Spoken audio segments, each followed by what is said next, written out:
Datangnya hidayah pada seseorang tak bisa diduga-duga. Berawal dari pertanyaan tentang sujud dan melepas sepatu saat berdoa pada Tuhan, wanita Yahudi ini berpindah agama menjadi Islam. Saya lahir dari keluarga Yahudi dan saya pindah ke Islam pada 2018, ujar dia. Saya lahir di Montreal, Kanada, dari keluarga Hasidik Yahudi. Saat orang tua saya bercerai, saya dibesarkan secara Hasidik. Saat orang tua saya bercerai, ibu saya membawa saya keluar dari komunitas Hasidik tapi tetap dalam komunitas Yahudi, papar dia. Dia menjelaskan, ayah saya Yahudi Askenazi, keluarganya dari Eropa Timur. Ibunya ibu saya lahir di Maroko dan ayahnya di Yaman. Ibu saya lahir di wilayah pendudukan Palestina. Saya sebagai Yahudi Israel Maroko Yaman Askenazi, ungkap dia. Saya menganggap diri saya Yahudi secara etnis yang beragama Islam, papar dia. Dia mengakui perjalanannya menuju Islam tidak secara tiba-tiba. Ceritanya sangat panjang. Saya mendapatkan pendidikan secara Yahudi hingga SMA. Saya selalu percaya pada Tuhan, Taurat dan ajaran Yahudi. Saya dulunya merupakan pendukung keras Zionis dan Israel.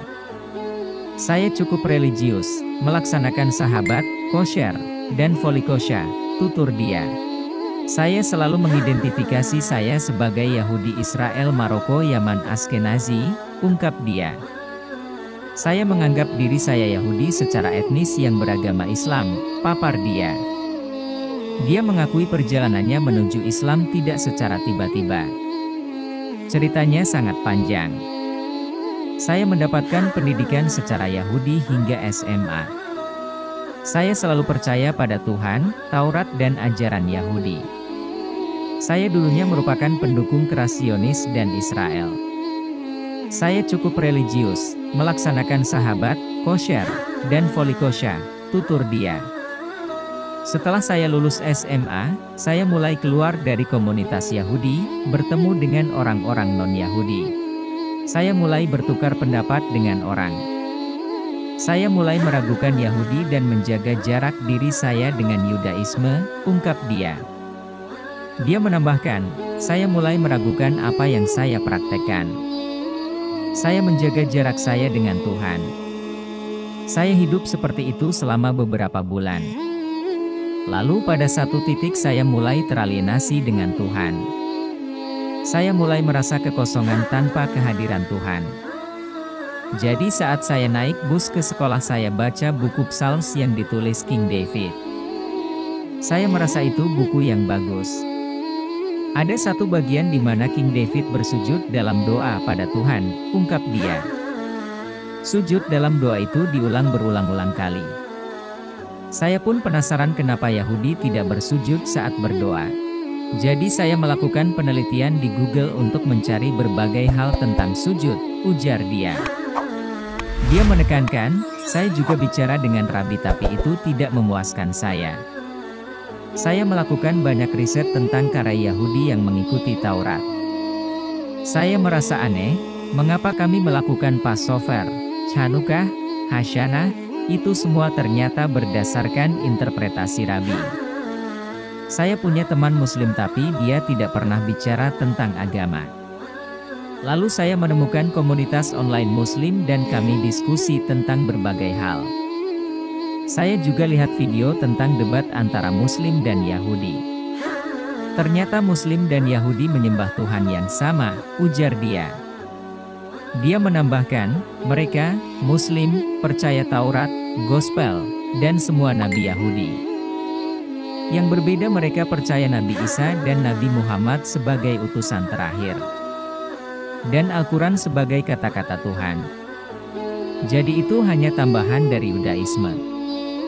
Jadi ini seperti update pada Yudaisme. Oke, jadi ini tidak sepenuhnya berbeda. Lalu Muslim sujud dalam salat karena itu yang diinginkan Tuhan, itu yang Tuhan katakan, ujar dia. Dia menjelaskan, itu, sujud, juga yang dilakukan Yahudi, kemudian datang Rabi yang mengatakan kita tak perlu cara ini lagi. Lalu muslim salat tidak memakai sepatu, dan itu masuk akal karena masjid itu tempat suci saat Anda berdoa. Saat kamu bicara dengan Tuhan, kamu bicara dengan sesuatu yang sangat suci. Anda harus menghormatinya dan melepas sepatu, ungkap dia. Anda tahu, saat Musa bicara dengan Tuhan dan di dekat api, Tuhan berkata, "Lepas sepatumu karena ini tempat suci, jadi lepas sepatumu." Lalu saya pikir itu masuk akal. Hal-hal kecil ini membuat saya berpikir Islam masuk akal, ujar dia. Dia menjelaskan, lalu saya mulai membaca Al-Quran dan Al-Quran masuk akal. Pada titik itu saya belum berpikir berpindah agama. Karena kalau saya pindah agama saya akan melepas semuanya. Tapi saya juga berpikir menjadi Islam membuat saya sebagai Yahudi yang lebih baik. Ini masih agama yang sama. Saya menyadari itu pada satu titik. Saya pun belajar salat dengan cepat, papar dia. Hanya sekianlah pembahasan dari channel Cahaya Al-Hikmah, semoga dapat bermanfaat.